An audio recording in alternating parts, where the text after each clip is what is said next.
The haunting ambulance. The rain started an hour after sunset. The streets of Coldwater, Maine, were silent.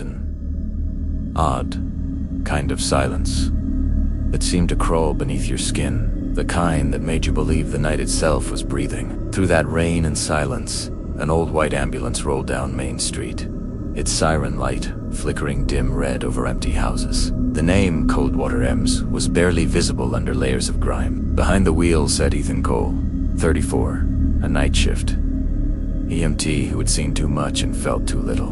His partner, Mara, usually filled the cab with bad coffee and sarcastic jokes, but tonight, she was gone. No one had told him why. Just before he clocked in, dispatch handed him the keys to Unit 39. Old ambulance they hadn't used in years. Just for tonight, they said. All the newer ones are in for maintenance. Ethan hadn't wanted to drive it. The brakes hissed, the radio crackled, and the faint stench of antiseptic mixed with something metallic. But a call was a call. At 11:47 p.m., the radio crackled. Coldwater. EMS respond to a single vehicle accident on Route 9. One occupant, unconscious. Ethan picked up the receiver. Unit 13 responding. He turned onto Route 9. The headlights slicing through the fog. For 30 minutes, he saw nothing. No flashing police lights. No wreckage, just endless pine trees and mist. Then, a figure appeared on the side of the road. A young woman, barefoot, her hospital gown clinging to her skin. She was waving both arms frantically. Ethan slammed the brakes. The ambulance screeched to a halt. He chumped out, rain slapping his face. "Hey, you okay?" he shouted, approaching her. The woman didn't answer. She just kept pointing into the woods. When he looked toward the trees, he saw a faint glow like a fire or headlights. "Someone hurt in there?" he asked. The woman nodded once, trembling. Ethan grabbed his flashlight and walked toward the glow. The mud sucked at his boots. But when he reached the clearing, there was nothing. No car, no fire, no lights, just darkness. When he turned back, the woman was gone. So was the ambulance. Ethan stumbled back to the road. The fog had thickened. The trees looked like twisted silhouettes. He could still hear the ambulance engine running somewhere, but every time he turned, the sound shifted direction. Finally, he found it parked 50 yards away, idling by itself, headlights off. He climbed in, shaking, trying to rationalize what had happened. "You're tired, Cole," he muttered. Sleep deprived. Seeing things. He reached for the radio. "Dispatch, this is Unit 13.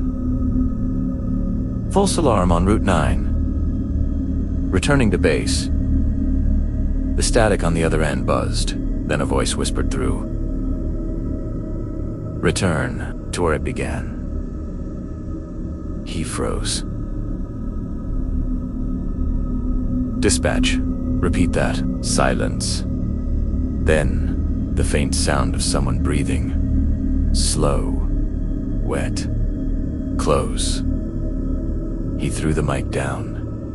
The hairs on his arms stood up. Something about this vehicle felt wrong, older than its rust and dense. When he glanced at the dashboard, he noticed something he hadn't before. A thin crack across the speedometer, shaped like a lightning bolt. And beneath it, faintly etched into the metal, were words.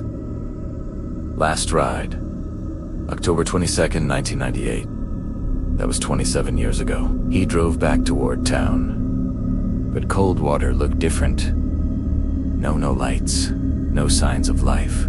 Just boarded up buildings and broken windows. Even the diner where he and Mara usually ate looked abandoned. As he passed the intersection near the church, something thumped from the back of the ambulance. He froze. Thump. Then again. Harder, like someone kicking the inside of the stretcher compartment. He grabbed his flashlight and opened the rear doors. The stretcher was occupied. A man lay there, face pale, chest unmoving, his neck at an unnatural angle, the hospital band around his wrist red. Cole Ethan. For several seconds. Ethan didn't breathe. He stepped closer.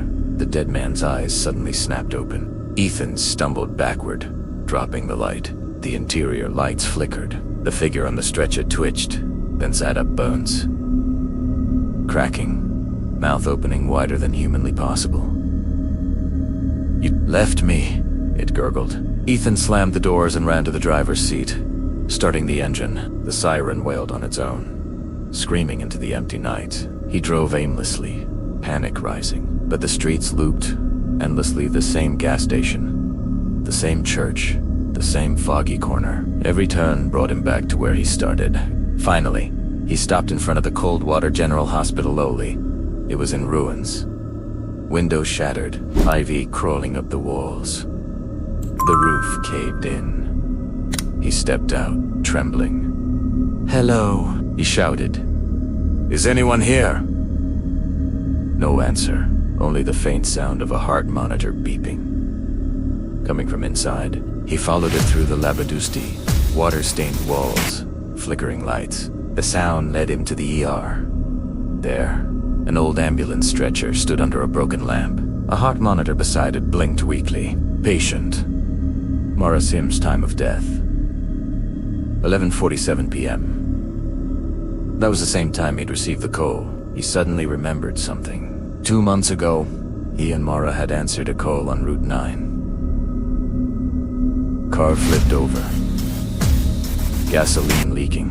He'd pulled the driver out, but then the ambulance caught fire. Mara had been inside. He'd never gone back for her. And the vehicle had burned. The radio on the wall crackled again. The same whispering voice. "She's waiting for you." He turned toward the corridor. A flicker of movement, someone standing in the shadows. Mara, burned. Her hair charred, her face half melted, but unmistakably her. She smiled faintly. "You left me," she whispered. "Now, I'll never leave you." He stumbled back. No. The corridor lights exploded one by one. Mara's figure grew taller, her voice echoing from every direction. We were supposed to save them, not become them. He ran, crashing through the exit door. The rain outside had stopped. The sky was blood red. Unit 13 sat, idling by the curb. Inside, the radio hissed, like it was breathing, Icklington slamming the door behind him. The interior reeked of burnt flesh and disinfectant. The windshield fogged from the inside. When he wiped it, he saw them. Dozens of faces pressed against the glass patients he'd lost, victims from his calls. Eyes open, mouths whispering silently. He floored the gas pedal. He didn't know how long he'd been driving. Minutes, hours, maybe days. The world outside had vanished. Only darkness and fog stretched endlessly. The radio kept repeating the same message. Coldwater EMS. Respond to a single vehicle accident on Route 9. He screamed, smashing the radio with his fist. Then, through the windshield, he saw the same woman in the hospital gown again. Same spot. Same gesture. Waving toward the woods. He slammed the brakes. Everything inside the cab went silent. He realized it wasn't her waving him down. It was himself, standing there in a torn EMT uniform, covered in blood, pointing toward the trees. "Come back," his double said softly. "We never left." The next morning, they found an old ambulance at the edge of Route 9, engine running, headlights dim. Inside sat Ethan Cole, rocking back and forth, eyes wide, muttering the same words over and over. Return to where it began. He was the only survivor of the Coldwater EMS fire 27 years ago, or so, they thought. Every October, locals say they see the same ambulance driving through town after midnight lights flickering, siren wailing softly. If you follow it, they say you'll hear a voice whisper from the radio. Coldwater EMS respond to a single vehicle accident on Route 9. And if you do, you'll never make it back. Ethan survived. Technically. They found him days later, institutionalized, refusing to leave a rusted ambulance shell in the hospital basement. When the orderlies asked why, he smiled faintly and said, "Because someone still needs to drive the dead home." At night, they still hear the faint hum of an engine echoing down the hallways. No one goes near it anymore.